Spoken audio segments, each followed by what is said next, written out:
So I quit luxury. NANI? Hello my beautiful friends. So yeah, just as the title suggests, I think I quit luxury. What do I mean by that? Basically, I wasn't born from money or anything like that. My family was middle class, and I do have to admit that personally, I do have a really bad relationships with money. The possession of it, the perceptions of it. The perception I got was money equal powers. And to be fair, that was a very healthy mindset to go with money. But oh well, that happened. Growing up, I always find myself chasing the next best thing. And majority of the time, it's related to money and the status that attached to it.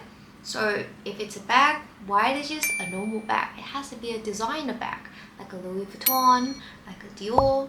Now, I do enjoy the luxury aspect of it a lot. Obviously, when you pay a few grand for a bag, the service is different. The way they talk, the way you buy, everything that comes with it does reflect a bit of luxuries. And yes, a lot of us, not just me that I know, a lot of us, especially young people these days, really tidy up themselves and their identity into like a single luxury item because it validates yourself. And also what we think is that it's gonna lift us from, just a normal girl, just a regular girl to a cool girl, a rich girl. And our value is gotta be inflated just as much as the item that we're having. So I go through a very heavy phase buying luxury items, luxury cars, luxury makeup. Every item that I have, it has to be top of the range. And don't get me wrong, I enjoy everything out of it. I know that I deserve all the best in the world, but at the same time, there is this constant need inside me, always be chasing for the next best thing.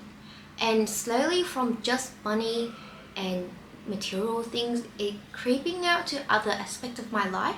I constantly chasing promotions and money bumped. I always making sure that I eat at the next best restaurant there is. And all in all, the cycle keeps going, and that wasn't very healthy. It was actually pretty toxic. I think as well that a lot of young people these days get yourself easily caught up to compare yourself with others, especially with social media and the exposures that there is these days. Like, that is too easy. You can just, with one scroll on TikTok or Instagram, you can easily tell how your life is compared to somebody else with what they've shown online. But matter of fact is, that doesn't really matter. I've done a lot of internal works and also really improved my mindset because everybody walk their own pace.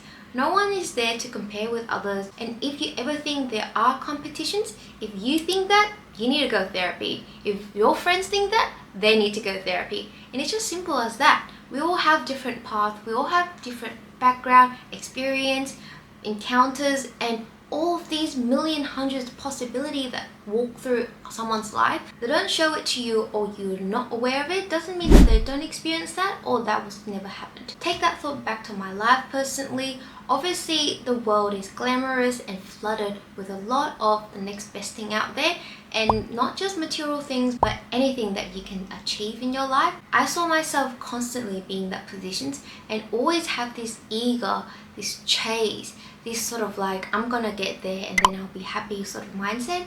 But one, I am tired, and two, that was so not worth it because once I've achieved the thing that I wanted initially, give it a few days, a few weeks, or a few months, I will be ready to chase the next best thing. And I will never be satisfied with what I have. I never really have a moment to really stay in the present and be grateful for whatever I have. As you can tell, this is a very big self-reflection moment. At the same time, I think that it does take a lot of time for a person to realize, and not that everybody can just, oh, I'm gonna be so self-aware today and I'm gonna stop doing things that was not meant for me, or I wasn't born with it and all of that stuff. I get it, it's really hard, and don't push yourself too hard because, like, speaking from my own experience, it all comes with time, age, experience, and lessons in life, and that is just a part of growing up. The other thing too, when I quit luxuries, I found that financially, I've just got a release. It was so relieving. These days, especially with social medias and capitalism, it's really popping off. Everything that you see is trying to sell you, push you, endorse you, making sure that you know of these certain things that you should be spending your money on. And no, that's great. That's really promote the economy. Like, I don't deny it. But at the same time, as an individuals, when you don't have a regular cash flow that can really afford everything that you see and wanted, that just put a massive financial pressures on yourself. Luckily, I've not ever let myself into that situations, but at the same time, when I start releasing things that's overinflated and things that I just don't need in my life and live with exactly what I have, you know, the same set of makeup, the same set of skincare, take advantage of all the samples or everything that my friend has been gifted me over the years, all of a sudden I see that my life is super full. My life is just super full. And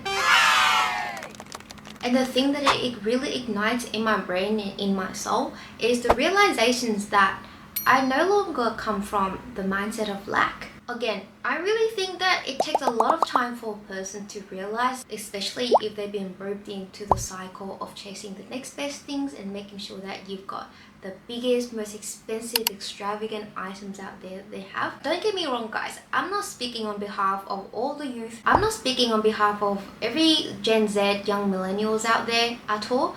I'm only speaking of my experience coming from a middle-class family, and at the moment we live comfortably, but we're definitely not like filthy rich or anything like that. We would love to be, and we're not hating the idea or perceiving money is in any worst possible way that there is, because yeah, money is energies and money is the gift. The more that you have, the less you have to think about the basics necessities to just keep you alive. And also, if you have the amount abundantly, then you also create more opportunity for yourself, create more time for yourself to really explore other things there is on earth. Last but not least, I do think that luxury these days get mistaken a lot of the time because it is a state and a level and a class. It's not just the fattest, biggest, shiniest car, the latest design of Prada or anything that have a fat price tags to it. Luxury is a state where you can spend your times freely without any constraint, and also at the same time you have tons and tons of options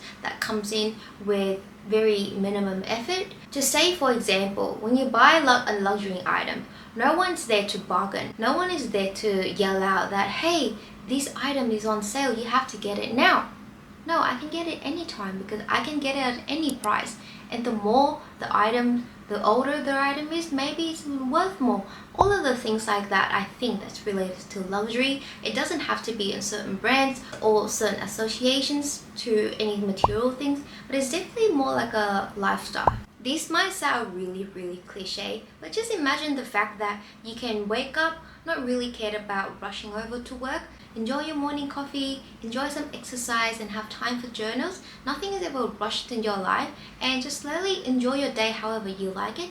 I think that's the ultimate goals of having luxury in your life. The other ideas after my big realizations about luxuries and the lifestyle that I wanted is to realize that if you just confine yourself and really validate yourself with the price tags of the items and material that you have, take them out and take them away. What is actually there? Is any of those things actually enriched your life, enriched your knowledge, and also really emphasizes on your existence on this earth? Let's just have a moment to think about it, because I think that that's really valuable. Listening to that advice and taking some actions on myself, I don't really see the difference between a girl who is full of, I don't know, designer bags and a very luxury cars compared to somebody who is just normal, living an ordinary life, but she has full of experiences, full of stories, she can convey herself really well. Thank you so much for watching up until this point. I cannot believe you actually stayed.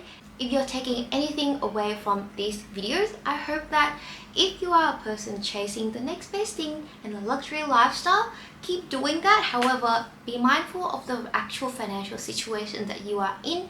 You'll realize that there's a lot more to chasing the next best thing and making sure you have the latest item, spending a lot of money and making sure you're flooded with brand logos or anything that really inflate your identities and value. I wanted to share that message from all of the lessons and experience I have. I hope that my lessons and experience also help you gain a new perspective on money, finance, luxuries and everything alike. If you enjoy this kind of talk, please give me a subscribe, and I would love to connect to you on my TikTok and Instagram.